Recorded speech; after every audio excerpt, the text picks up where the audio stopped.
છું કે ભાગવત શું જીવનમાં આપે. જ્યારે વારેઘડી આ થવા માંડ્યું, ક્રાંતિ કોને કહેવાય બતાવો. જ્યારે આવું વારેઘડી થવા માંડ્યું, સેવામાંથી ઉઠવું પડે, જવું પડે, એમના પત્નીએ અને બેનને મળીને નક્કી કર્યું, આપણને ખોટ ગઈ તો ખોટ ગઈ, ન ભરાય તો ન ભરાય, પણ સેવામાંથી ઉઠીને દોડવું પડે, આપણને ન પોષાય, શહેરનો ધંધો બંધ. એક ક્ષણથી છોડી દીધો. કથામાં કંઈક સાંભળ્યું ફરી, એક ક્ષણથી ધંધો બંધ કરી દીધો. શું કહેવાય? હું આ 84-252 જમાનાની કથા નથી કરતો, હું આજની વર્તમાન કાળની કથા કહી રહ્યો છું, તમારા વડોદરાની. બસ એટલે સુધી કહું. મને ગરિમા છે, આનંદ છે મારા ભાગવત પરિવારમાં આવા સંતો. ધંધો બંધ કર્યો. શેને લીધે? ભગવાનની સેવામાંથી મારે ઘડી ઉઠવું પડતું હતું, ચિત્ત ચલિત થતું હતું. બસ ધંધો બંધ, શેર નથી કરતો. શું કહેવાય? ક્રાંતિ ન કહેવાય? એક સાચા રસ્તે ચાલવાનો સાચો પ્રયત્ન ન કહેવાય? એક સંનિષ્ઠ પ્રયત્ન ન કહેવાય? અને આ તો એક નમૂનો મને મનમાં આવી ગયો એટલે કહ્યું, આવા તો અનેક છે અમારા ભાગવત પરિવારમાં. અહીંયા એટલે નહીં, જ્યાં જ્યાં ભાગવત પરિવાર ચાલે છે આપને બતાવું આવા પરિવર્તનો. વ્યાસજીનો જે આશય વૈચારિક ક્રાંતિ હું જોઈ રહ્યો છું, પરિણામ દેખાય છે. કે બરાબર કહું છું? વૈચારિક પરિવર્તનો દેખાય છે. અને એવું નથી કે ઘરડા માણસો ભાગવત પરિવારમાં ભાગવત ભણીને વિચારની ક્રાંતિ કરે છે. નાના નાના છોકરાઓ પણ, આ નાના છોકરા દેખાય છે, નાના નથી. આ બધા અનેક પાસે કામ લેનારા છે. કેમ? આ બેબી બેનો MBA થયેલા છે, બીજા પણ બધા ભણેલા ઘણા. પેલો છોકરો ડાક્ટર, ખરું? પૂછો શું કરે છે? વખાણ કરવા નથી કહેતો કોઈનો, મને એવી ટેવ નથી, પણ એક સાચા અર્થમાં વ્યાસજીનો જે આશય વૈચારિક ક્રાંતિ, સાચા અર્થમાં ધર્મને રસ્તે લોકોને દોરવા, એ શ્રીમદ ભાગવત દ્વારા કેવું સફળ થઈ રહ્યું છે બતાવું છું. એ આપને પરિવર્તન ખરું. આ નાનું ભૂલકું ભણતું હોય ભાગવત, પુષ્ટિ પુલિન વાંચતું હોય, રસાસદ વાંચતું હોય, શેને લીધે? આ પેલો છોકરો ડાક્ટર થયા પછી બધા પુરાણો ઉથલાવતો હોય, શેને માટે? કઈ નિષ્ઠા જાગે છે? કઈ નિષ્ઠા પ્રભુ જગવી રહ્યા છે? કોઈ જીવનના મૂલ્યોનું પ્રસ્થાપન થયેલું નથી દેખાતું આમાં. આ તો બધા બે ચાર તમને હમણાં તાજા કઈ વાતો, આવા તો અનેક છે. આનંદ થાય તેવા. વિદેશોમાં પણ ન ખાવાનું ન પીવાનું કરનારા મોટા મોટા ઉદ્યોગપતિઓએ બધું છોડી દીધું, ભાગવત ભણે છે. અને કદાચ વેપાર ધંધામાં ગરબડ થઈ જતી હોય તો સહન કરી લે છે, ભાગવત ભણે છે, સેવા કરે છે, ભોગ ધરીને લે છે. એક નહીં અનેક. અને આપને આશ્ચર્ય કહું, કદાચ આપણે જેટલા તૈયાર ન થતા એટલા લોકો તૈયાર છે. ભાગવત પ્રકરણ વિભાગ સાથે નાની છોકરીઓને આવડે છે, નાના છોકરાઓને આવડે છે. સળંગ તમે ભાગવતમાં કયા અધ્યાયમાં કઈ કથા જે પૂછો તો ઉદ્યોગપતિઓ હું તમને બતાવું બોલી જાય. એવી તૈયારી કરે છે, એવું ભણે છે. શું કહ્યું આ બધું? ક્યાં પૈસા પાછળ દોડનારા ડૂબી ગયેલા હો, અને ક્યાં ભાગવતમાં તરનારા હો, નાના ભાગવતમાં ડૂબી જનારા. કેમ? સંસારમાં ડૂબનારા ક્યાં, ભાગવતમાં ડૂબનારા ક્યાં? પૂછજો. ફેર પડે છે. મહર્ષિ વ્યાસનો આશય આ છે, જે ઘરેડમાં ગબડી રહ્યા છે એમાંથી જરા બહાર તો નીકળી. જે ધંધાદારી ધાર્મિક મનોવૃત્તિ મહાભારત કાલીન આવી ગઈ છે અને હજી પ્રચુર પ્રચારમાં છે, એમાંથી ભાગવત આવ્યા પછી તો છૂટી. અને સાચું કહું, વધારે ગરબડ તો એ છે, વધારે દુઃખદ તો એ છે, ભાગવતમાં જ પાછું ધંધાદારી ગરબડ. જે વ્યાસજીએ આ ધંધાદારી ગરબડ ધાર્મિકતા એને છોડાવવા માટે ધર્મ અર્થશ્ચની નાગચૂડમાંથી ધર્મથી અર્થ મળે, ધર્મથી પૈસા મળે, ધર્મથી તમારા આલોક પરલોકના બધા ફલો મળે, આ નાગચૂડમાંથી છોડાવીને પ્રભુ સાથે પ્રેમ કરવા માટે ભાગવત આપ્યું. એને જ પાછું આપણે પધરાવ્યું છે એમાં પૈસા ભેગા કરવા, કમાવા, આજીવિકામાં, મોટા સંસ્થાનો ઉભા કરવામાં. આ વ્યાસજીના વૈચારિક ક્રાંતિના એક પ્રયત્નને આપણે વફાદાર કેમ નહીં રહેતા હોઈએ ખરું? અને જો સાચા અર્થમાં વ્યાસજી જે હેતુથી વૈચારિક પરિવર્તન માટે ભાગવત આપ્યું, એ વૈચારિક પરિવર્તન જો આપણામાં ન થતું હોય તો ભાગવત કરો તોય શું, ન કરો તોય શું ફેર પડે છે? પુણ્ય કમાવો. વ્યાસજીનો કોઈ આશય આવો નહોતો. અને જો તમને ફલશ્રુતિ દેખાતી હોય, પુણ્ય થાય, આલોક પરલોકના તમારા કામ થાય, તો સ્પષ્ટ કહું, કૃષ્ણ કહે છે રોચનાર્થા ફલશ્રુતિ, ભાગવતમાં છે. શા માટે આ બધા ફલ બતાવવામાં આવ્યા? રોચનાર્થા, તમને રુચિ જગાડવા માટે, તમને લલચાવવા માટે. જેમ નાનું છોકરું તાવ આવે, દવા ન ખાતું હોય, માનો ઉદ્દેશ છોકરાને સાજો કરવાનો છે, દવા ખવડાવવાનો નહીં, ધ્યાન રાખજો. સાજો કરવાનો, સાજા કરવા માટે દવા જરૂરી છે. અને દવા ખવડાવવા છોકરું જો હટ કરે, ન ખાતું તો લાલચ આપે, લે બેટા તને પીપરમીટ આપીશ, લે બેટા તને લાડુ આપીશ, આટલી ગોળી ખાઈ જાય. અથવા આજના ડોક્ટરો શીખી ગયા, ઉપર ખાંડ ઉપર ચડાવીને પછી ગોળી આપી દેવાની, શું કહેવાય? Sugar cottage. એમ પછી ગળી લાગે એટલે ગળી જવાય, પંચાયત નહીં. એટલે મોઢામાં ગળવું લાગે, અંદર પેટમાં કડવું લાગે, તમને શું ખબર પડે? તમારો સ્વાદ તો જીભ સુધી હોય, ગળામાં કશો સ્વાદ ના હોય, અને પેટમાં તો જરાય સ્વાદની અસર ના હોય. સ્વાદની અસર ક્યાં સુધી? જીભ પડે ત્યાં સુધી, પછી કશો સ્વાદ નહીં. એ તમારું મિષ્ટાન હોય, તમારું ફરસાણ હોય, જીભ સુધી કામ, પેટમાં કશું કામનું નથી. એમ શાસ્ત્રકાર જુદા જુદા ફલ, જુદા જુદા ક્રિયાઓના બતાવે, લૌકિક બતાવે, પારલૌકિક બતાવે, લલચાવવા માટે. આ પેલી પીપરમીટ આપવા છે, પણ એનો ઉદ્દેશો છે કે એ ધાર્મિક કાર્યો તમે ફલની લાલચથી કરતા થાવ. તમારી વાસના, તમારી પ્રકૃતિ અનુસાર તમને કંઈક મળતું દેખાય, લાલચ લાગે, અને જેટલી ઘડી તમે એ લૌકિક કામ છોડીને કરશો, એ શાસ્ત્રીય કામ, એટલી ઘડી તમે લૌકિકમાંથી છૂટવાના છો. લાલચથી પણ છૂટ્યા ને, અને એક દિવસ છૂટતા છૂટતા સાચું તત્વ તમને સમજાશે, એટલે લાલચ પણ છૂટી જશે. અને પછી હવે તમે આલોક પરલોક માટે ધર્મ નહીં કરો. કોને માટે કરશો? ધર્મસ્ય યાપવર્ગસ્ય અવ્યાસમર્ષિ. આ ધર્મ આપવર્ગ છે, ધર્મ મોક્ષ સંબંધ વાળો છે. આ ક્રાંત દ્રષ્ટિ મહર્ષિ વ્યાસની છે. અને ભાગવત આવ્યા પછી જો આના સમજીએ મહર્ષિ વ્યાસની ક્રાંતિકારી દ્રષ્ટિને, ધર્મ મોક્ષ માટે છે. ધર્મ એવો કરો તમને મોક્ષ આપે. અરે વ્યાસે તો ઢંઢેરો પીટાવે. જો બીજા અધ્યાયમાં ચોખ્ખું કહ્યું, સવૈ પુંસામ પરો ધર્મો યતો ભક્તિરધોક્ષજે. તો ધર્મ બતાવ્યો, ધર્મની પરમ ધર્મ બતાવ્યો. નિશ્ચિતપણે માટે વૈ ઉપસર્ગ મૂક્યો, વૈ નિશ્ચયાત્મક અવ્યય મૂક્યો. સવૈ મળ્યો શ્લોક, બોલો. સવૈ પુંસામ પરો ધર્મો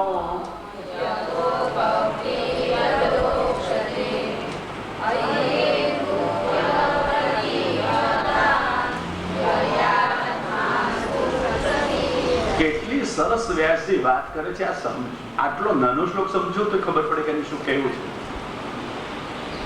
સવૈ સહ એટલે તે, વૈ નિશ્ચય પૂર્વક, પુંસામ એટલે પુરુષોનો, માનવોનો, પરહ ધર્મ શ્રેષ્ઠ ધર્મ છે, ઉત્તમ ધર્મ છે. કયો? યતઃ જેનાથી શું થાય? ભક્તિ થાય. શેનામાં? અધોક્ષજે.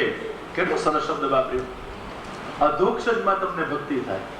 અધોક્ષજ એટલે સમજ્યા? અધઃ અક્ષજમ જ્ઞાનમ યસ્માત અધોક્ષજા.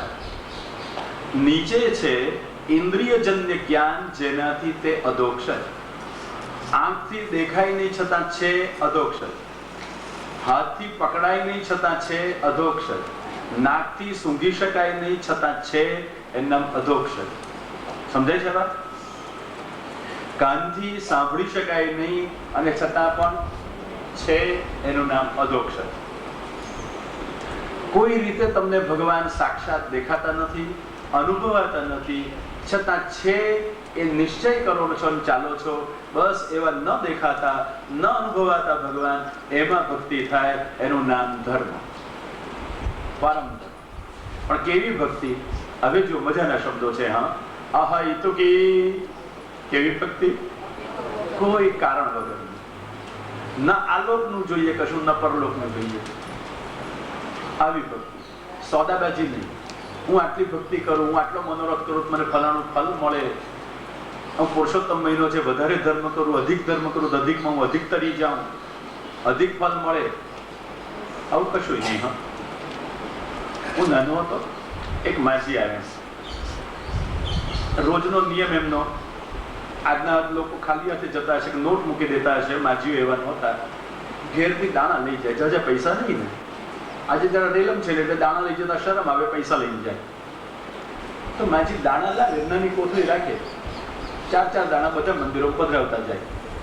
સંતોષ થાય કે કંઈક પધરાવ્યું, કંઈક મૂક્યું. એક દાડો માજી નાની કોથળી લઈને આવે, આખી કોથળી જ મૂકી દીધી. મને તો એ બચારા ભૂલી ગયા રોજનો નિયમ, ચપટી ચોખા પધરાવવાને બદલે આખી કોથળી મૂકી દે છે. ભૂલી જતા હશે. માજી આ કોથળી લઈ જાઓ, ભૂલી ગયા તમે આજે. એટલે માજી કહે છે કોથળી નથી, ગુણ છે. હું તો ચમક્યો કે આટલી કોથળી, એનું નામ ગુણ? તો માજી આ ગુણ છે, કોથળી છે. તો કે જુઓ જરા તમે ભાઈ, તમે ભણેલા છો ને? ભણેલો તો ખરો પણ ગણેલો નહીં આવું બધું. કે જુઓ તારે એટલે જ તમને ના ખબર પડે. આ કોથળી નથી, કોથળી હોત તો લઈને જાતા, ગુણ છે એટલે મૂકીને જઉં છું. આ તત્વજ્ઞાન આપણને નથી. કેટલું ચોખ્ખું કહ્યું, કોથળી હોત તો લઈને જાત અને ગુણ છે એટલે મૂકીને જવું છું. લોકો માજી શું કરે મૂકીને જાઓ છો ને આ ગુણ કેમ કહેવાય? તો કે તમે જો કોથળી અને ગુણ એમાં શું ફેર? મેં મન તો બધું સરખું દેખાય છે કે સરખુંની હાથમાં લો, હાથમાં લઈ ચારે બાજુ સીવેલું, મોઢું જ મળેલું. તો કે હવે સમજાયું, કોથળીને મોઢું હોય, આ ગુણને મોઢું ન હોય, બંધ કરેલું હોય. હવે સમજી ગયો. પણ હું તારે આટલી મહેનત શું કરે કરી? એ પાછું સીવવાનું એક મોઢું એનું બંધ કરવાનું, દોરા વપરાય, આંખો વપરાય, સમય વપરાય. અને આવી કેટલી ગુણો માજી કે 100-200 બનાવી છે. અધિક મહિનો છે, વેચવાની છે. પણ કોઈ એના કરતા કોથળી ભરીને મૂકી તો કોથળી, તો કે કોથળી કહેવાય એને મોઢું ખુલ્લું રાખું તો. પણ તમને કેવડાવવાથી શું કામ? તો કે ભલા માણસ, આ તો ગુણ મૂકીએ તો મરીએ એટલે આપણને અનેક ગુણો મળે. આ બેંક સારી, એક નાની ગુણ આટલી મૂકી આવે એટલે માજીને અનેક ગુણો ઉપર મરી જાય ત્યારે મળે. સ્વર્ગમાં એમના ખાતે જમા. લોકો આ બેંક બહુ મજા આવે. લોકો માજી આવી બેંક ચાલે છે? તો કે આ ચાલે છે એટલું જ મૂકીએ છીએ. સાચું કહેજો, આ મનોવૃત્તિની દુર્બલતા ભલે ધાર્મિકતા લાગે, પણ મનોવૃત્તિની દુર્બલતા નથી. એમાં લાલચુ ધર્મ નથી, બદલાની અપેક્ષા વાળો ધર્મ નથી. એને ધર્મ કહેવાય? મને ખબર નથી, પણ છતાં ખરેખર આવું ચાલે છે કે નહીં? કદાચ ભોગ જો કે તમારામાં કોઈ આવાય ના હોય. ખરું? અને સમજો, આ મેં નજરે જોયેલું કહ્યું આપને. હા, ગપ્પા કશા મારતો નથી, વાસ્તવમાં બને છે. આટલું દાન કરીએ તો શું મળે? એના કરતા અનેક ઘણું આપણને મળે. શાસ્ત્રોમાં વચનો કહેલા છે, પણ ભૂલી ગયા. રોચનાર્થા ફલશ્રુતિ છે, એ બધી ભૂલી ગયા. લૌકિકમાંથી અટકાવી અલૌકિકમાં પ્રેરવા માટે છે, પારલૌકિકમાં પ્રેરવા માટે પણ નહીં. યાદ રાખજો, એ શાસ્ત્ર વચનો પરલોકના ફલનું વિધાન કરનારા પણ આપણને લૌકિક ક્રિયાઓમાંથી અટકાવીને પારલૌકિકમાં યોજવા માટે નથી, આલોકની પરલોકની લાલચ ઊભી કરવા માટે નથી, અલૌકિકમાં દોરવા માટે, ભગવાન પાસે પહોંચાડવા માટે છે. અને એટલા માટે ભક્તિની વ્યાખ્યા કરવા માટે એક વાત કહી, અહૈતુકી. કેવી ભક્તિ કરવાની? અહૈતુકી.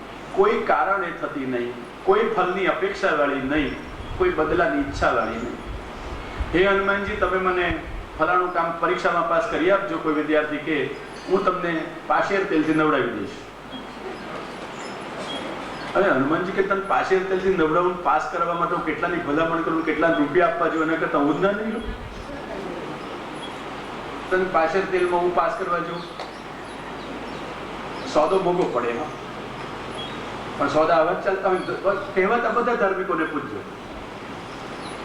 એક બહુ ધાર્મિક કહેવાતા વ્યક્તિ, બહુ પ્રચુર પ્રચાર, હવામાંથી કાઢીને આપે, લો ભસ્મ જોઈએ છે, લો રત્ન જોઈએ છે. જેવો ગ્રાહક પણ બધાને કઈ રત્ન ના મળે. રત્ન વાળાને રત્ન મળે, ભસ્મ વાળાને ભસ્મ મળે, આ બધાને મળે. એક વખત એના જ ગામમાં એને પૂછ્યું તમે આ બધાને બધું આપો છો, તારા ભગવાન કેમ નથી આપતા? એને બહુ સરસ વાત કહી. બિચારા કોને જોઈએ છે તો આપવાની વાત આવે. મને મળે છે જેવા ટોળાવાળા જેને આલોક ને પરલોક નું બધું જોઈએ છે, ભગવાન કોઈને જોઈતા નથી. જોઈએ છે? હું તમને પૂછું, ભગવાન જોઈએ છીએ? હા, કેવું સહેલું છે, પણ પછી કિંમત ચૂકવવા તૈયાર છો? કિંમત ચૂકવવાની હિંમત છે? ઘરમાં આવેલા ભગવાન તો પોષાતા નથી. મિશ્રી ધરવી છે, રોટલી ખાવી છે, અને પછી ભગવાન જોઈએ છે. ભગવાન કે આ સોદો મને તો મોંઘું પડી જાય. કેમ છે તે ભગવાન પોષાય છે? સાચું કે જો તમે ભલે સકડી ધરતા હો, જે ધરતા હો તે લેતા હો, કઈ વાંધો નહીં. નાની વાત પૂછો, સેવા ઠાકોરજીને સુખ થાય એમ કરીએ છીએ કે આપણી સગવડ સચવાય તેમ કરીએ છીએ અને એને સેવાનું લેબલ મારીએ છીએ? સાચું કહેજો. મરજી ફાવે એમ કરે. હમણાં જ મને એક બેને કોઈ જાત્રામાં કહ્યું કે અમારી સાથે એક બેન આવે છે, જે રસોઈ કરે છે એ જ વાસણ ખાય છે, કશો ભેદ જ નહીં. ઠાકોરજીના વાસણ પોતાના વાસણ જુદા જ નહીં. પછી કહીએ તા કે એ તો એમ જ ચાલે, અમે બાપ દાદાનો વખત આવું જ કરીએ છીએ અને અમને સાનુભવ થાય છે. મેં ખૂબ સાનુભવ દેનારા ભગવાન ઉદાર છે, એમને એટલું ખાવું ગમતું હોય તો જુદી વાત છે, બાકી મહાપ્રભુજીની પ્રણાલિકા આવી નથી હોતી. પણ સાચું કે જો એ પોતપોતાની રીતે કરવાનું, મન માન્યું કરવાનું, ક્યાંથી લઈ આવે? આ બંનેલા પ્રસંગ કહું છું ને, ખરું? આ બધા તમને ગપ્પા કે નથી? મારે તો બધું બહુ જોઉં છું, ચાલતું. પછી થાય છે કે આ બધા શું કરી રહ્યા છીએ, અને પછી લેબલ શેનું મારવાનું? સેવા. રાતના 2:30 થી 3 થી ઉંચી સામગ્રી શરૂ. પણ એ સામગ્રી કોને માટે? બહાર ધરવા માટે. હા, ઘરના ઠાકોરજી ઠંડન ગોપાલ, એને તો મિશ્રી અથવા 4 જે રોટલી દાળ ભાત શાક થતા હોય 2 નંગ પહેલામાંથી વધારાને ધરવાના. પછી કે આમાં તો ફલાણી જગ્યાએ ભોગ ધરવાનો, ફલાણી જગ્યાએ ભોગ ધરવાનો. અરે તારા ઘરને ઘરે બેઠો છે ભોગ ધરવો? તો કે એ તો ઘરમાં બેઠો એટલે રોજ નો થયો, એને શું ધરવાનું? આ પેલા બહાર વાળા બહુ સારા. મને આ ધર્મો નથી સમજાતા. સાચે સાચ અને સેવા કહેવાય. મહાપ્રભુજી બહુ સ્પષ્ટ વાત સેવા ફળ ગ્રંથમાં કહી દીધી. જો તમે ખરેખર કંઈક ઈચ્છતા હો, સેવાથી ભગવત પ્રેમ, અલૌકિક સામર્થ્ય કે સાનુભવ ઈચ્છતા હો, તો કહી દઉં, યાદૃશી સેવના પ્રોક્તા તત્સિદ્ધૌ ફલમુચ્યતે. જેવી સેવા અમે કહી છે સિદ્ધાંત મુક્તાવલી, સિદ્ધાંત રહસ્ય, નવરત્ન, ભક્તિવર્ધિની વગેરે ગ્રંથોમાં, એ પ્રકારની કહેલી સેવા તમે કરો, એ સિદ્ધ થાય તો તમને સેવામાં ફળ થાય. બાકી તમારે કરવું હોય એમ કરો, એનું ફળ એક નિશ્ચિત. હા, કયું? તમે ખુશ થાવ. અને જો કહેલું કરો તો એનું ફળ નિશ્ચિત, ભગવાન ખુશ થાય. ખરેખર કહેજો, આપણી સેવા આપણે રાજી થઈએ તેવી કે ભગવાન રાજી થાય તેવી? બહુ જ ઓછો વિચાર આવે છે. હા, બહુ જ ઓછો વિચાર આવે છે. ઠાકોરજીને શૃંગાર કરતી વખતે તમે કેવી રીતે રાખો છો? એક ભાઈને મેં શૃંગાર કરતા જોયા, આમ પકડીને ઊંચા કરીને આમ ધરે. જો હું એવું જ કરતો હો, પણ આ તો બીજાની ટીકા કરવી ગમે એટલે કહું છું. હા, મેં એમને પૂછ્યું કે ભાઈ આ શું કરો છો? તો એમને મને શું કહ્યું? મને તો આમ જ ફાવે છે, મને આ ફાવી ગયું છે. મેં એમને કહ્યું તમને તો ફાવી ગયું, પણ પેલાને ફાવે છે કે એ તો પૂછવું યાર. તો કે હા, એ વાત કરી, એને ફાવે છે કે ખબર નથી, મને ફાવે છે. અને સાચું કહેજો, આપણી સેવા કહેવાથી આજની આપણને ફાવે છે કે એમને ફાવે છે? તમે કહો તો ખરા, જવાબ તો આપો. હા, પેલા બોલતા નથી એટલે એમને ફાવે છે કે ખબર નથી, પણ આપણને તો ફાવે છે. બસ આપણને ફાવે છે અને માટે જ આપણને ફાવે છે. હા, સમજી ગયા? આપણને ફાવે છે એવું કરી શકાય છે, માટે જ આપણને આ સેવા ફાવે છે. જો જેની સેવા કરો છો એને ફાવતું કરવાનું હોય તો ઘણું અઘરું પડે અને લગભગ પોણા ભાગના તો સેવા છોડી દે. આપણે કેમ સેવા કરીએ સમજી કે આપણને ફાવે છે, અનુકૂળ આવે છે. પછી લેબલ શેનું મારવાનું? એ તો પુષ્ટિ માર્ગના ઠાકોરજી, બધું ચાલે. કેટલું સરસ સસ્તું લેબલ છે કે મોંઘું ખબર નથી. એ તો પુષ્ટિ માર્ગના ઠાકોરજી, બધું ચાલે. આવા સસ્તા નથી, એને એના સિદ્ધાંતો છે. અને હા, સસ્તા તો કેટલા ચપટી વગાડતા રાજી થાય એટલા. રાજી તો એટલા બધા થઈ જાય, પણ ચપટી વગાડતા આવડવી જોઈએ. એ તો ગોપીચંદ ચપચુકટી બજાવે તો નાચે મર્યા. આપણે તો તાળીઓ મારીએ ને તો ઠેકાણું ના પડતું, કારણ બધું સાચવીને આપણે સેવા કરીએ. સાચું કહું છું, શરીર સાચવતા હોઈએ, સંપત્તિ સાચવતા હોઈએ, સંયોગો સાચવતા હોઈએ, સ્વજન સાચવતા હોઈએ, વ્યવહારો પણ બધાના સાચવતા હોઈએ, અને બધું સાચવીને જે કંઈ સંકોચ કરવો પડે, ટૂંકું કરવું પડે, બંધછોડ કરવી પડે, એ કોની સાથે કરવાની? હે ભગવાન, તમે આવ્યા છો ઘરમાં, શું એડજસ્ટેબલ બધો વ્યવહાર સાચવવાનો, એમાં એડજસ્ટમેન્ટ ના થાય. કોની સાથે એડજસ્ટમેન્ટ થાય? ઠાકોરજી તમારી સાથે. સાચું કે જો ઠાકોરજીને મુખ્ય રાખીને સેવા કરીએ છીએ, ગૌણ રાખીને. ઠાકોરજીને મુખ્ય તો 84,252 રાખ્યા હતા. ખરું? ભગવાનને સુખ થતું હોય તો શરીર છોડવું પડે તો છોડવાનું, વિપત્તિ વેઠવી પડે તો વેઠવાની. આ તૈયારી એમની હતી. મહર્ષિ વ્યાસનું આ ક્રાંત દર્શન છે. આપણે ભ્રાંત લોકો કંઈક જુદે રસ્તે છીએ, અને એટલા માટે વ્યાસે બહુ સ્પષ્ટ શબ્દોમાં કહ્યું, ધર્મ મોક્ષ મૂલક છે, મોક્ષપ્રદ છે, મોક્ષ સંબંધ વાળો છે. એટલા માટે વ્યાસે કહ્યું, જો તમારો પરમ ધર્મ હોય, પુંસામ પરો ધર્મ, બધા ધર્મોમાં ઉત્તમ પરમ ધર્મ હોય, યતો ભક્તિ રથોક્ષજે, તો એ ધર્મ છે જેનાથી તમને ભગવાનમાં પ્રીતિ થતી હોય, ભગવાનમાં ભક્તિ થતી હોય. કેવી ભક્તિ? અહય તો કે કોઈ કારણ વગર. શા માટે સેવા કરો છો? બસ શા માટે સેવા કરો છો? રહેવાતું નથી, થઈ જાય છે સેવા માટે કરો છો ને. તો અહય તો કે. બીજી વાત, કેટલો સરસ શબ્દ બીજો, અવ્યવહિતા. કોઈ પણ કારણ ઊભું થાય, તમારી સેવા અટકે નહીં. કોઈ પણ લૌકિક કામ આવે તો એ લૌકિક કામ કરવા માટે સેવા છોડીને જઈએ નહીં. અવ્યવહિતા. લૌકિકની મુખ્યતા રાખીને સેવાને ગૌણ કરીએ નહીં. અવ્યવહિતા. આ ભક્તિ કહેવાય. યયા આત્મા સુપ્રસિદ્ધ હતી, જે ભક્તિથી અંતઃકરણ પ્રસન્ન થાય. સુપ્રસિદ્ધ હતી. અને ગોરખપુરનો પાઠ છે સંપ્રસિદ્ધ હતી. મહાપ્રભુજીએ પાઠ રાખ્યો સુપ્રસિદ્ધ હતી, એટલે તમે આ નવા ભાગવતમાં વાંચો છો આપણા સુપ્રસિદ્ધ. શ્રીધર સ્વામીનો પાઠ છે સંપ્રસિદ્ધ હતી. તમને લાગે કે આ એક મીડું છે ને એક રસ્તો છે, શું ફેર પડી ગયો? અર્થ ઘણો ફેર પડ્યો. હમણાં ગોકુળમાં બધા પંડિતો બેસતા હતા ને સામે કથામાં, ત્યાં નંદની વાતો પૂછતા હતા, તમે કેમ આવો ફેરફાર કર્યો? અને દરેક બતાવતો શા માટે આ ફેરફાર છે. મહાપુરુષે માત્ર શબ્દ પસંદ નથી કર્યો, એની પાછળ આશય અને અર્થ છે, અને એટલા માટે પસંદ કર્યા છે શબ્દો. સુપ્રસિદ્ધ હતી, સુષ્ઠુ પ્રસિદ્ધ હતી, સમ્યક પ્રસિદ્ધ હતી, સંપ્રસિદ્ધ હતી, સુષ્ઠુ પ્રસિદ્ધ હતી, સુપ્રસિદ્ધ હતી. તો સંપ્રસિદ્ધ હતી ને સુપ્રસિદ્ધ હતીમાં શું ફેર? સરખી રીતે પ્રસન્ન થાય છે એટલે અપ્રસન્નતા નથી રહેતી, એટલો અર્થ. અને સુષ્ઠુ પ્રસિદ્ધ હતી, સુંદર રીતે પ્રસન્ન થાય છે એટલે બાહ્યાભ્યંતર પ્રસન્નતા છે, પ્રસન્નતા સિવાય કશું એમાં રહેતું નથી. આટલો ફેર.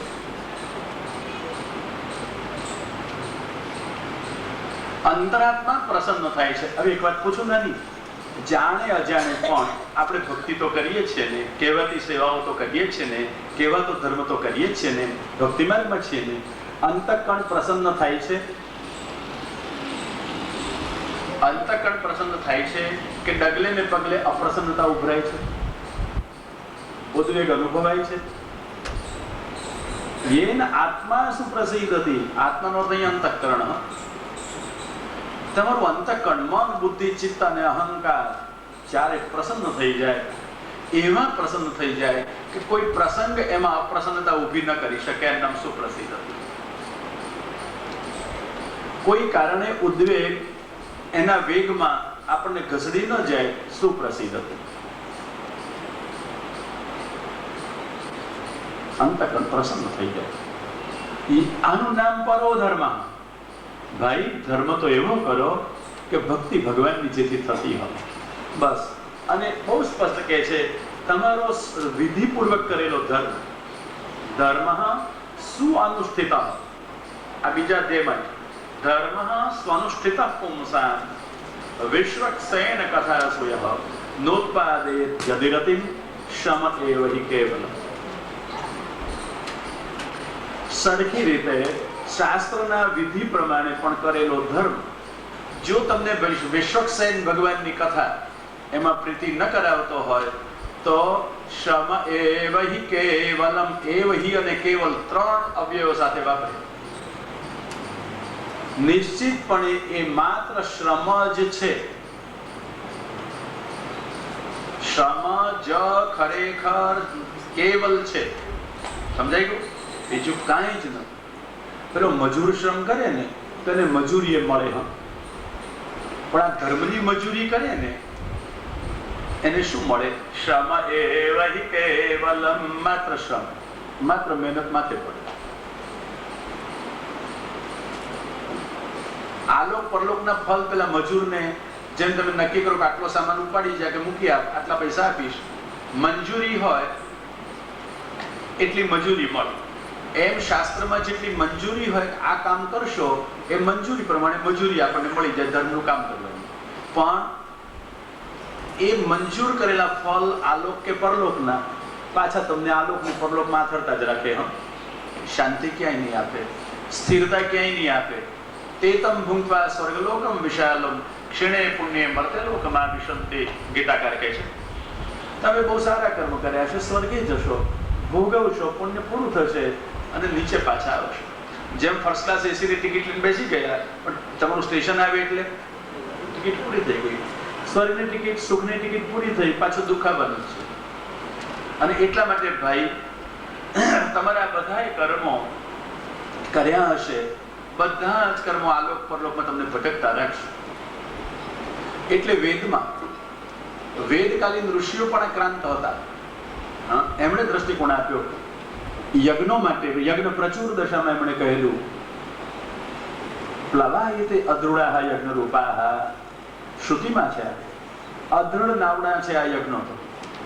અને બીજી બાજુ યજ્ઞો વૈ વિષ્ણુ. યજ્ઞ તો ભગવત રૂપ છે, એ શ્રુતિ છે. શું કરવું? કારણ ઋષિએ જોયું, નિષ્કામ જો યજ્ઞ કરો છો, બ્રહ્મ જ્ઞાન પૂર્વક જો યજ્ઞ કરો છો તો એ યજ્ઞો બ્રહ્મરૂપ છે, ભગવદ રૂપ છે. યજ્ઞો વિષ્ણુ. પણ જો લૌકિક લાલસાથી કે પારલૌકિક લાલસાથી કરો છો, અદ્રુડાહ પ્લવાહ, ત્યાં નબળા નાવડા છે. નાવડામાં બેસો પણ નાવડું નબળું હોય ને તો એ તૂટે ને આપણને ડૂબાડે.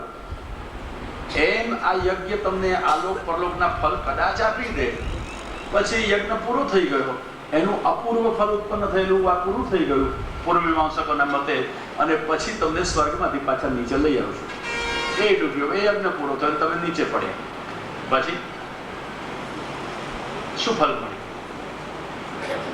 અને એટલા માટે કહે છે, જો તમે આ વિધિપૂર્વકનો સદ્ધર્મ પણ કર્યો હોય, શાસ્ત્રીય ધર્મ પણ કર્યો હોય, પણ જો તમને પ્રભુ કથામાં પ્રીતિ ન થઈ હોય, શ્રમ એવ હિ કેવલમ.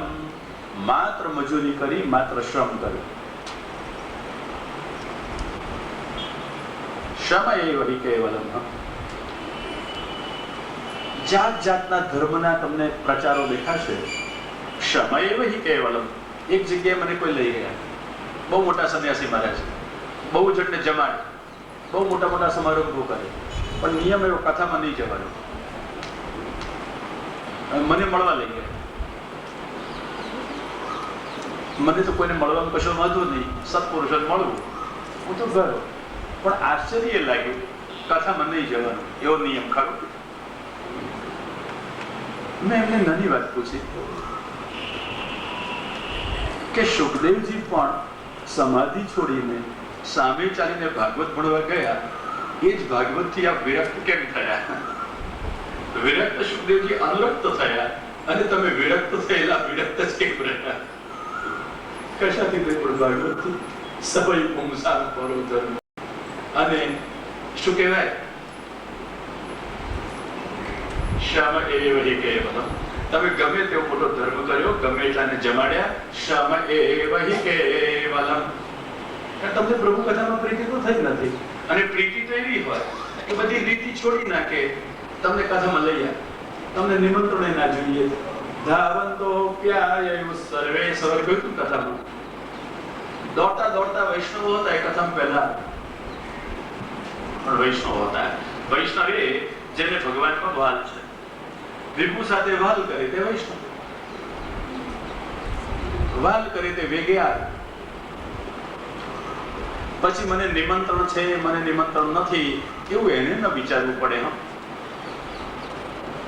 કથા છે ને, ભાગવતની છે ને, મારે તો જવું છે, મારા મહાપ્રભુજીની વાત સમજવા મળશે, મારે તો જવું છે.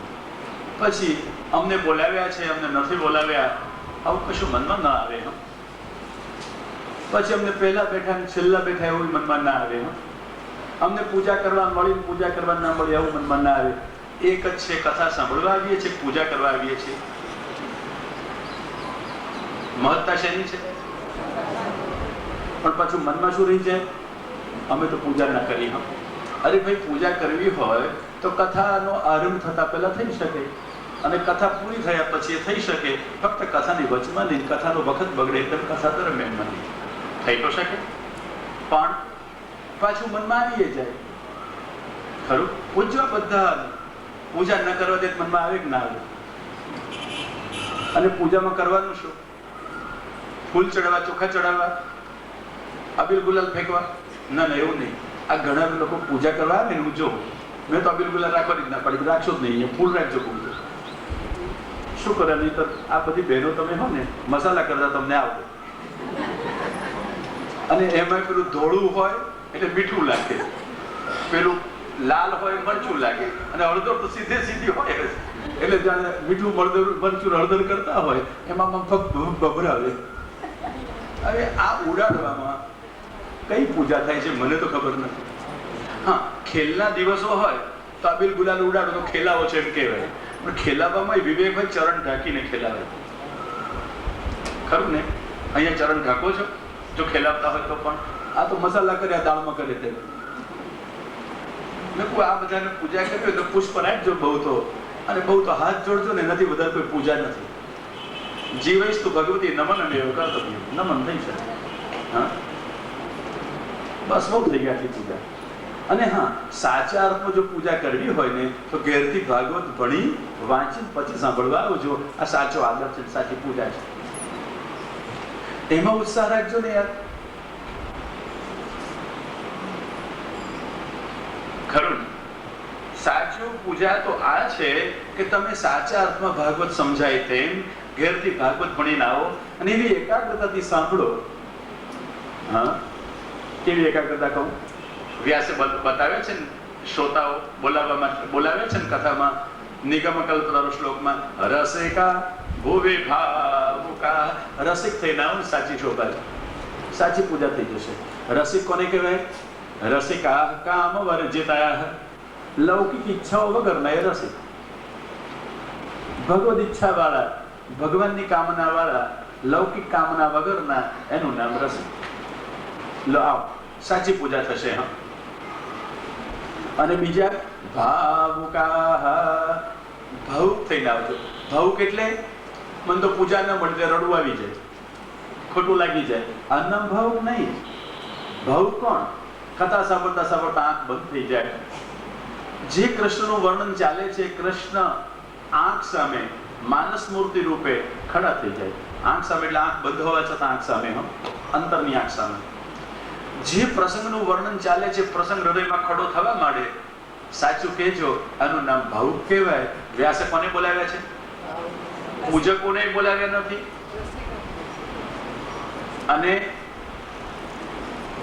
આ લૌકિક ભાવુકોને બોલાવ્યા નથી.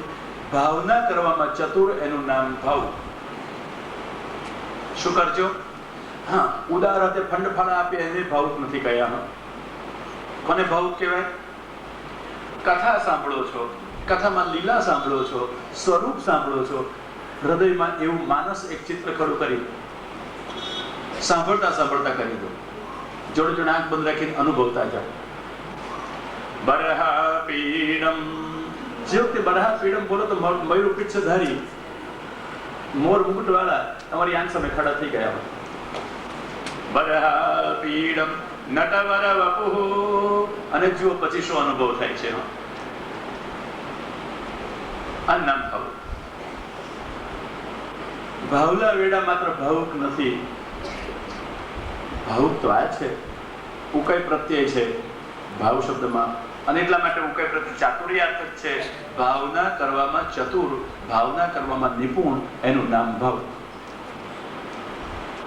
વ્યાસજી આ બધી કહેવાતી ધાર્મિકતાથી પર એક સાચી ધાર્મિકતાનું સંસ્થાપન કરવા ઈચ્છે છે. જે સાચો ધર્મ આપણને પ્રભુમાં પ્રેમ કરાવે, જે સાચા ધર્મથી ધર્મી ભગવાન પર્યંત પહોંચી શકાય એવો ધર્મ એ ઈચ્છે છે.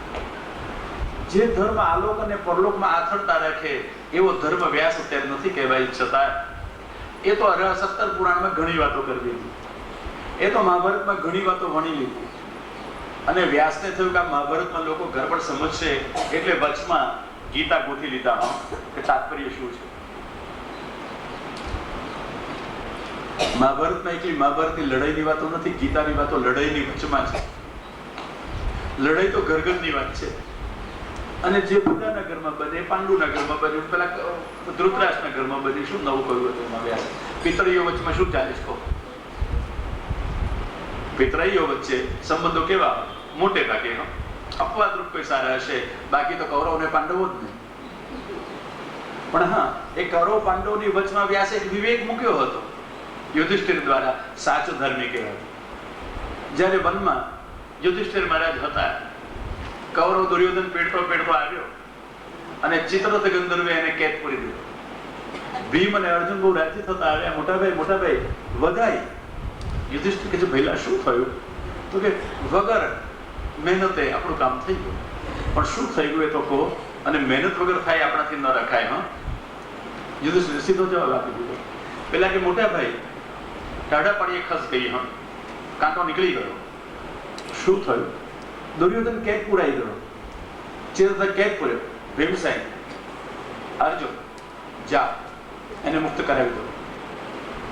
મહારાજ યુધિષ્ઠિર બોલતા હતા અને બંને ભાઈઓ સ્તબ્ધ બની ગયા. જેણે વર્ષો સુધી આપણને બાળપણથી અત્યાર સુધી મારવા પ્રયત્ન કર્યો, અન્યાયથી અનેક અનર્થો આપણી સાથે આચર્યા, મોટા ભાઈ આપણે તો કશો પ્રયત્ન નથી કર્યો, એની મેળે ખસી ગયો, એની મેળે કેદ પુરાઈ ગયો, હવે આપણે શા માટે છોડાવવું? બહુ સરસ બોલ્યા હતા યુધિષ્ઠિર મહારાજ.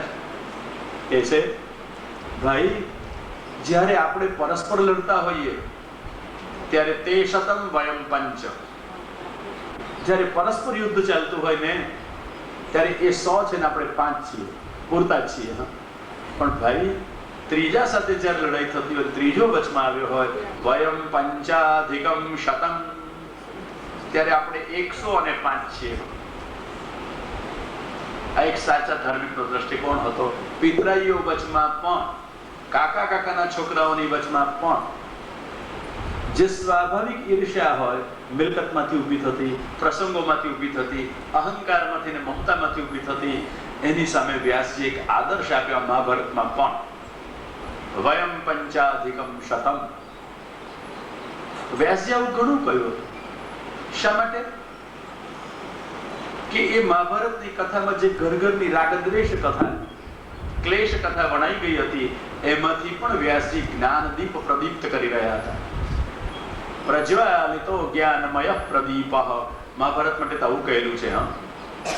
નમોસ્તુ તે વ્યાસ વિશાલ બુદ્ધે ફુલ્લારવિંદાય તપત્ર નેત્ર યેના ત્વયા ભારત તૈલપૂર્ણ પ્રજ્વાલિતો જ્ઞાનમય પ્રદીપ. ભારતને તો જ્ઞાનમય પ્રદીપ કહ્યો. ગીતાજીની જ્યોત પ્રકાશે છે ને, પ્રદીપ દીપ કેમ બની જાય? જ્યોત પ્રકાશતી હોય ત્યારે એમાં ગીતાની જ્યોત પ્રગટાવી છે અને એના અજવાળા ઘણા સ્થળે વેરાયેલા છે. પણ મહાભારતમાં પણ વ્યાસજીનો આશય બહુ સ્પષ્ટ હતો, સંઘર્ષ નહોતો. સંદેશ વિશ્વને આપતા હતા મહર્ષિ વ્યાસ, સંઘર્ષથી શાંતિ નહીં મળે. પણ હા, સાથે સાથે સિદ્ધાંતો આપતા હતા. સિદ્ધાંતો માટે, ભગવાન માટે જો સંઘર્ષ વરવાનો હોય, નિસંકોચ વળી જાય, એમાં દોષ ના લાગે. અને એટલા માટે કૃષ્ણે ઉભો રાખ્યો અર્જુનને લડાઈના મેદાનમાં. કૃષ્ણે ગીતા સંભળાવ્યા પછી અર્જુન પાસે યુદ્ધ કરાવ્યું. એક વખત ગીતાકારોની પરિષદ ભેગી થઈ. ગીતાનું તાત્પર્ય શું? કોઈ કહે છે જ્ઞાનમાં, કોઈ કહે છે ત્યાગમાં, કોઈ કહે છે સંન્યાસમાં. મને કે તાત્પર્ય શું? મેં કહ્યું લડાઈમાં. ગીતાનું તાત્પર્ય શેમાં? લડાઈમાં. અર્જુન પાસે ગીતા ભણાવ્યા પછી ભગવાને શું કરાવ્યું? લડાઈ. બીજું કશું કરાવ્યું? બસ. તો તમારે ગીતા ભણ્યા પછી શું કરવાનું? લડવાનું. ભગવાને જે કરાવ્યું ગીતા ભણાવ્યા પછી એ જ કરવાનું. ના, બહુ મજેદાર સંદેશ છે. યુદ્ધ પણ જે અર્જુન કહેવાતા ધર્મ દ્રષ્ટિએ કરવા તૈયાર નહોતો, કાયરતા કરી રહ્યો હતો, ભગવાને ગીતા સમજાવીને એ જ યુદ્ધ એની પાસે ધર્મ બુદ્ધિથી કરાવ્યું. ના ના, ભગવત ધર્મ બુદ્ધિથી કરાવ્યું. આજ્ઞા પાલન રૂપે યુદ્ધ કરાવ્યું. કરાય તો ક્રિયા એક જ, પણ અર્જુનમાંથી ભ્રામક ધર્મ દ્રષ્ટિએ તે કાઢી નાખી. કેમ? એ ક્રાંતિ નથી. ગીતાને વિચારો ક્રાંતિ નથી. અર્જુનની ભ્રામક દ્રષ્ટિ હતી, ધર્મની એ દૂર કરી અને ભગવત ધર્મ દ્રષ્ટિનું સ્થાપન કર્યું. કરાવ્યું તો પરિણામે યુદ્ધ છે. અર્જુનને ક્ષાત્ર ધર્મથી પણ યુદ્ધ કરવાનું હતું. ક્ષત્રિય તરીકે લડવાનું જ હતું, મારવાના જ હતા. અને કૃષ્ણ એ જ વાત કહેતા હતા, અર્જુન, આવું યુદ્ધ તો સુખી ક્ષત્રિયને મળે. સુખીના ક્ષત્રિય પાર્થ લવંતે યુદ્ધ મિત્રુષમ. આવી લડાઈ તો સુખી ક્ષત્રિયને મળે. લડી લે. અને તારે તો બે હાથમાં લાડુ છે, બે હાથમાં લાડુ છે. મરીશ તો સ્વર્ગ મળશે, જીતીશ તો રાજ મળશે. એને શું કહેવાનું છે? લડને. આ બધી લૌકિક યુક્તિઓથી અર્જુનને સમજાવ્યો. ના સમજ્યો તારે એવું થોડુંક સમજાવી દીધું, બધું છોડ, મારે શરણે આવી જાય. અર્જુન સીધો થઈ ગયો અને કે જે કરીશ એ વચન તવ કહેશો તેમ કરીશ. બસ. પછી લડાવશો તો હવે લડીશ. જે અર્જુન લડવા તૈયાર નહોતો એ અર્જુન હવે લડવા તૈયાર થઈ ગયો. કોને કારણે? કોને કારણે? હા, કોને કારણે લડવા તૈયાર થઈ ગયો? આનું નામ અર્જુનનું આત્મસમર્પણ. કરીશ વચન તવ કહેશો તે કરીશ. શરતી શરણાગતિ નહોતી આ. હા, સંપૂર્ણ આત્મસમર્પણ કર્યું. કહેશો તે કરીશ. અને કૃષ્ણ કે લડ ઉભો થાય, મારે હવે તૈયાર.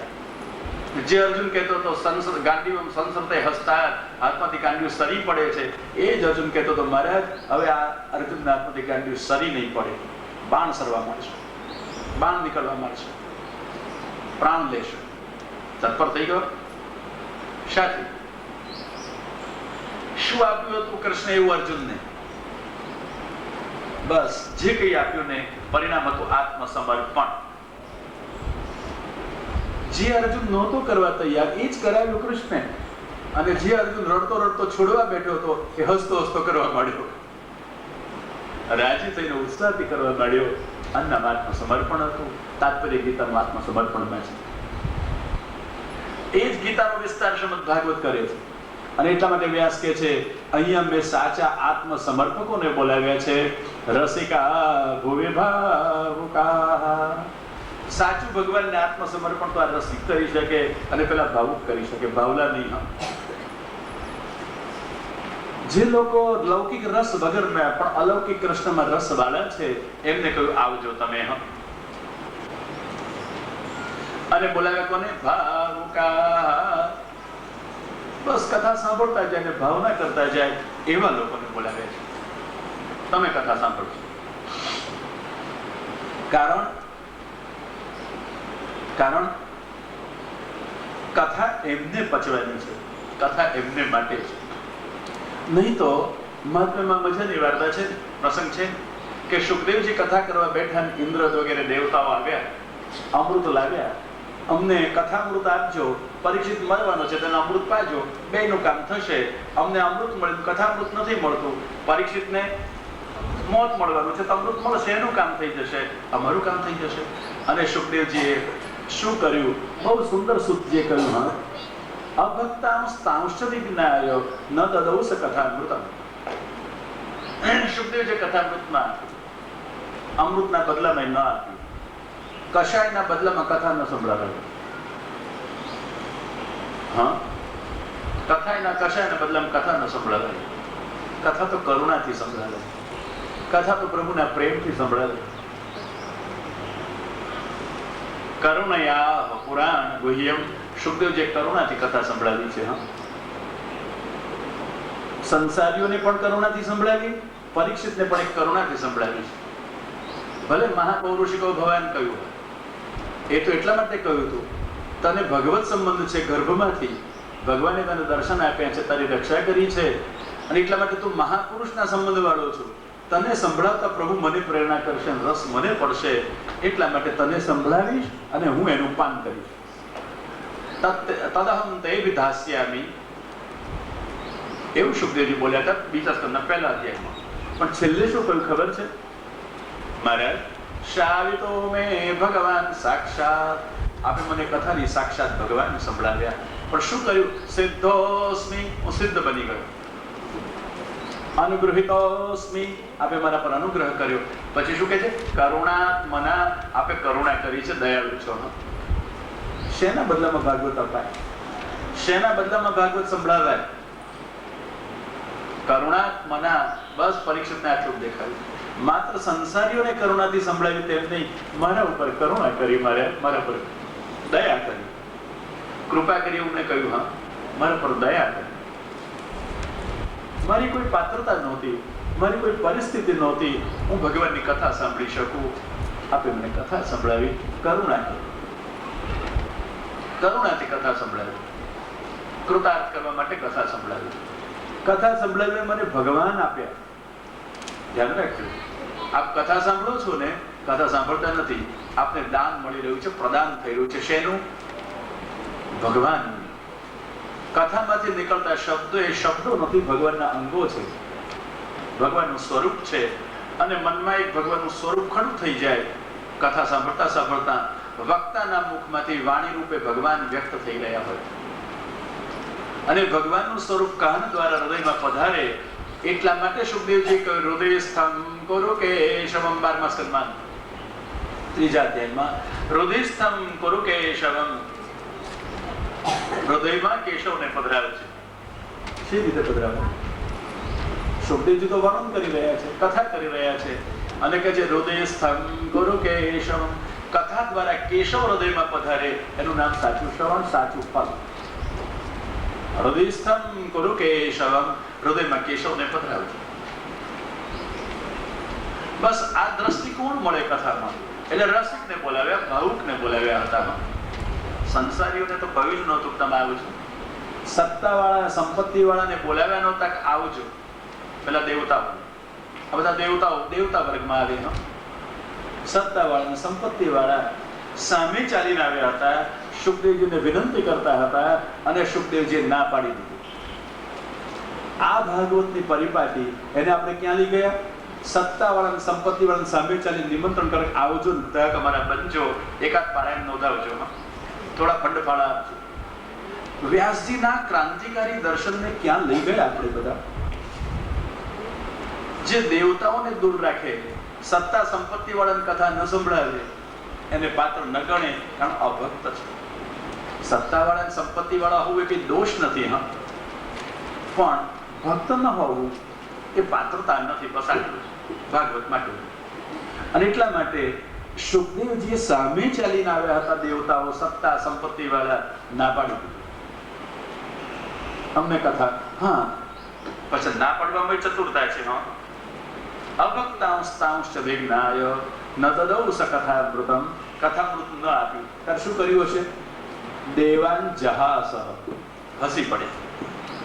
દેવતાએ જ્યારે કહ્યું અમૃત લ્યો, કથામૃત દો.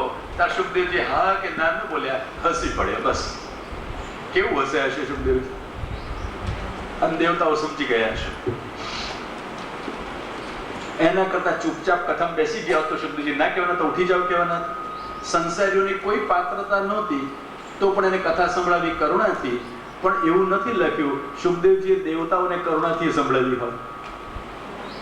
ન દદૌ સ કથામૃતમ, આટલું ચોક્કસ લખ્યું છે. એમને કથામૃતમાં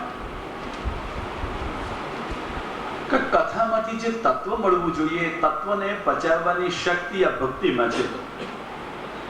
અથવા કથામાંથી જે તત્વને ગ્રહણ કરવું જોઈએ એ ગ્રહણ કરવાની શક્તિ આ ભક્તિમાં છે. જેમ વસ્તુમાં રહેલો સ્વાદ ગ્રહણ કરવાની શક્તિ જીભમાં છે, એમ કથામાં રહેલા ભગવાન એને ગ્રહણ કરવાની શક્તિ ભક્તિમાં છે. નહીં તો ભાઈ ભાગવત ભણીને ભાગવત સમજીને પણ મને આવડે છે એવું આવશે, ભગવાન જળવા બહુ અઘરા છે. અને પછી પેલા ઉદ્દાલકના દીકરા શ્વેતકેતુને થયું હતું ને, એવી સ્તબ્ધતા આવી જાય. કથા આપણે એની કરતા હતા. એટલે શ્વેતકેતુને એક દિવસ ઉદ્દંડ થયેલો જોયો. તમે ભૂલી ગયા? કથા ક્યાં છે? હા, તો આપણે બગીચામાં બહુ ફરી આવ્યા. એક પછી બીજી, બીજા પછી ત્રીજી કથા ચાલતી રહી. પેલા કેળના પડ એક પછી એમાંથી નીકળતા જાય ને એમ આપણી કથા નીકળતી રહી. પણ મૂળ ક્યાં હતા? શ્વેતકેતુને ઉદ્દાલકની વાત કરતા હતા. ખરું ને? વાહ. તો એ શ્વેતકેતુને ઉદ્દંડ જોયો, વિદ્યા ભણ્યા પછી કંઈક અહંકાર આવેલો જોયો, નમ્રતા આવી જોઈતી હતી, સરળતા આવી જોઈતી હતી.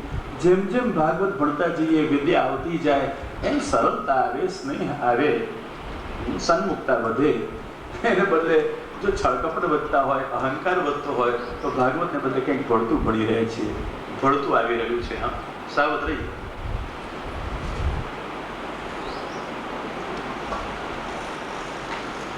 એટલે પેલા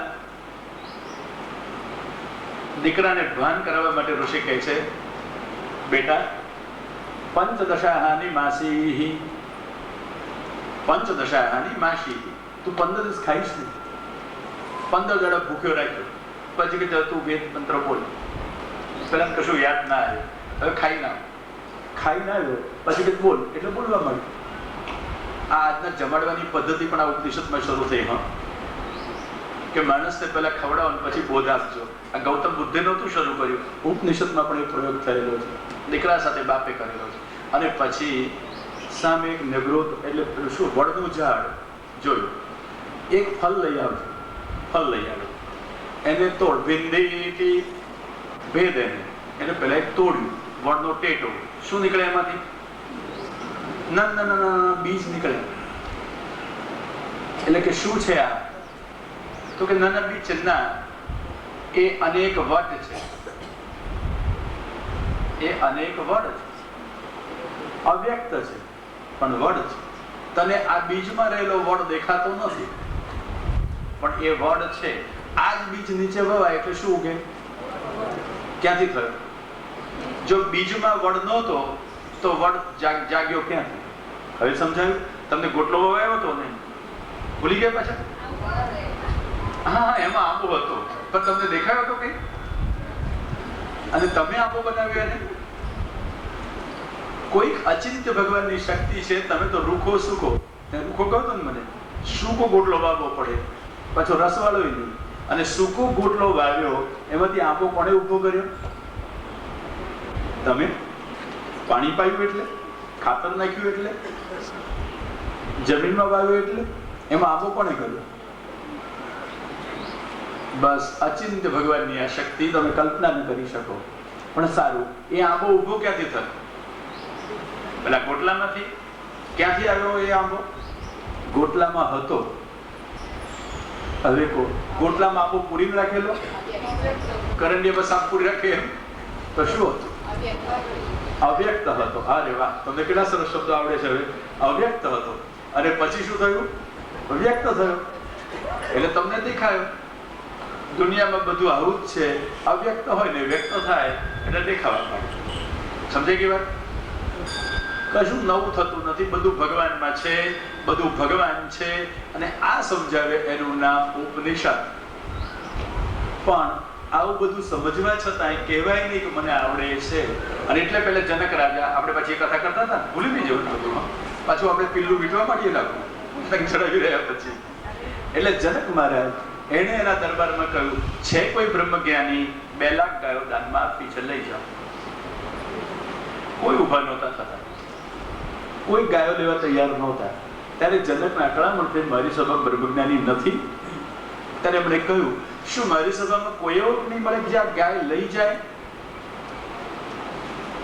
ત્યારે યાજ્ઞવલ્ક્ય ઋષિ ઉભા થયા. તમે ભાગવત જોશો, સમજાશે યાજ્ઞવલ્ક્ય મુનિ કેવી પ્રતિભા છે. 12મા સ્કંદમાં એની કથા છે. યાજ્ઞવલ્ક્ય મુનિ ખુશ થઈ જાવ, 7મા અધ્યાયમાં મળશે. તો આ મહર્ષિ યાજ્ઞવલ્ક્ય ઉભા થયા અને જનક સાથે કશી વાત કરવાને બદલે પોતાના શિષ્યને કહ્યું, આ ગાયો તું આશ્રમમાં લઈ જા. એટલે જનક કે છે, મહારાજ મેં તો બ્રહ્મજ્ઞાનીને ગાયો આપવાનું કહ્યું છે, તમે બ્રહ્મજ્ઞાની છો? જનકે કહ્યું, ગોકામોસ્મી, હું ગાયની ઈચ્છા વાળો છું, નથી કહેતા કે હું બ્રહ્મજ્ઞાની છું. મારે ગાય જોઈએ છે. બસ આટલું જ કહ્યું. કેમ? બ્રહ્મજ્ઞાની છે છતાં કહેતા નથી બ્રહ્મજ્ઞાની છીએ.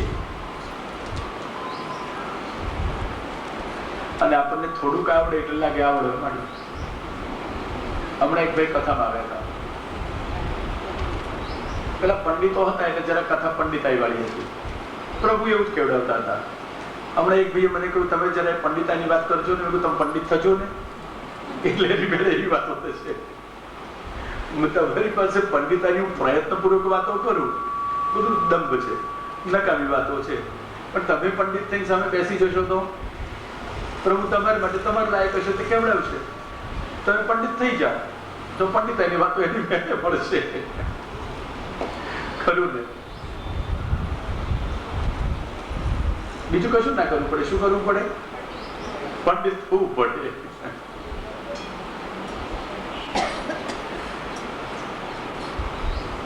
પ્રયત્નપૂર્વક પંડિતાઈ પ્રદર્શન માટે નથી હોતી.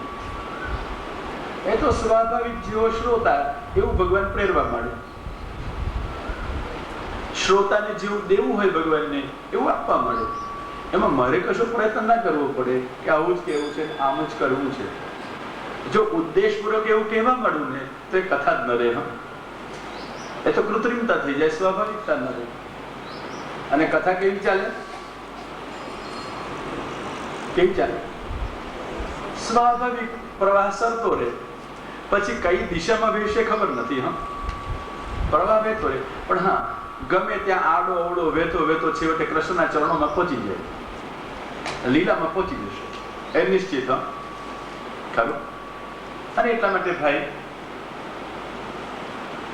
ભાગવત આવડે તો પંડિતાઈની વાતો છે ને આપણને આવડે નહીં તો શું કરીએ? એટલે ભગવાનને શ્રોતા માટે જેવું કેવડાવવું હોય તેવું કેવડાવી દે. પણ એમાં મને આવડે છે ને હું પંડિતાઈ કરવા માંડું ને તો ખરેખર મને કશું આવડતું નથી. એટલા માટે ભાઈ, વાસ્તવમાં ભગવાન જ્યારે પોતાનું સ્વરૂપ સમજાવવા ઈચ્છે ત્યારે એ પોતે પોતાનું સ્વરૂપ પ્રગટ કરે, બસ એટલું જ સમજાય. કદાચ કોઈને સાક્ષાત્કાર થઈ જાય તો વલ્લભાચાર્ય ચરણ આજ્ઞા કરે છે, સાક્ષાત્કાર થવા છતાં પણ સર્વજ્ઞાન ન થાય. જેટલો સાક્ષાત્કાર જે હેતુથી હોય એટલું જ જ્ઞાન થાય, સર્વને. ધ્રુવને દર્શન થાય, પ્રહલાદને દર્શન થાય, સાક્ષાત્કાર ખરો કે નહીં? એમને જ માટે ભગવાન પ્રગટ થયેલા ખરા કે નહીં? શું થયું તમારે કેવું છે? મને શેનો ઓર્ડર કરો છો? આમ કરીને બેન આગળ બેસી સમજાયું? શું સમજાયું? તમને સાક્ષાત્કાર થયો? અને જો સાક્ષાત્કાર થયો હોય, શિવવર્ધન, અને જો સાક્ષાત્કાર થયો હોય તો એ સર્વજ્ઞ ન થવાય. કેટલું આવડે? જેટલા પૂરતો સાક્ષાત્કાર થયો એટલું જ્ઞાન કરાવે. પ્રહલાદ અને ધ્રુવ એને સાક્ષાત્કાર ખરા કે નહીં? અરે સાક્ષાત્કારની વિશેષ કૃપા ખરી કે નહીં? માથે હાથ મૂક્યો તો ધ્રુવ પેલા પ્રહલાદજીને અવ્યક્ત પરાત્મ દર્શનમ